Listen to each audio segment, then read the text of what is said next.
le sol est indispensable à la production végétale, mais aussi que la teneur ou le stock en carbone du sol est aussi un des premiers indicateurs de la santé du sol. Ce carbone du sol est présent majoritairement sous forme de matière organique. Le carbone du sol provient du dioxyde de carbone fixé par la plante lors de la photosynthèse, et quand la plante meurt, elle se décompose pour donner naissance à la matière organique du sol.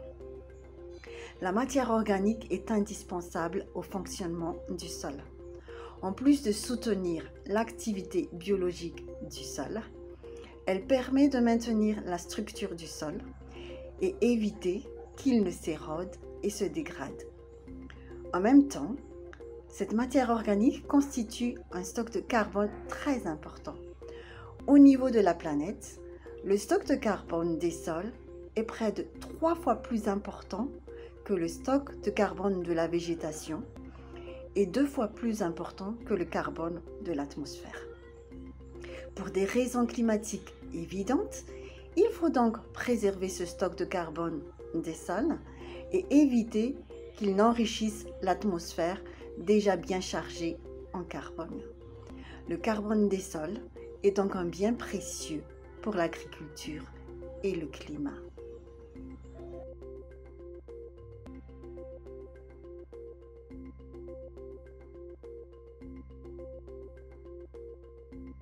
Investir dans la connaissance des dynamiques du carbone dans les sols par des études de long terme et pluridisciplinaires. Investir dans l'acquisition des données, mais tout simplement dans les secteurs agricoles pour enrichir les sols en matière organique, ou du moins éviter leur appauvrissement, est un investissement utile pour de multiples intérêts agronomiques et environnementaux. Un investissement utile pour la collectivité, mais également individuellement pour la durabilité des systèmes de production agricole.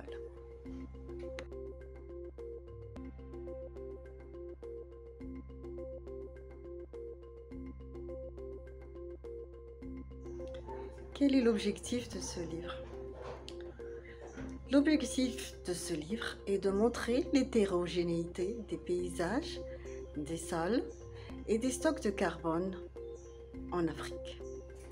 Pour construire des plans carbone ou lors des discussions internationales sur le climat, il faut être capable de connaître ce que chaque milieu naturel ou cultivé a dans le ventre. Il est ainsi important de connaître les stocks de carbone, la qualité des données, les incertitudes, mais aussi d'identifier les usages et les pratiques de gestion des sols nécessaires pour maintenir et améliorer ces stocks. Même si globalement les stocks de carbone sont plus faibles dans les sols cultivés que dans les sols forestiers, nous sommes tout de même obligés de conserver ces sols cultivés et de les conserver durablement pour notre alimentation. Ces sols cultivés, selon les pratiques agricoles, ont des stocks de carbone plus ou moins importants. En agriculture, il est donc possible de stocker du carbone dans les sols.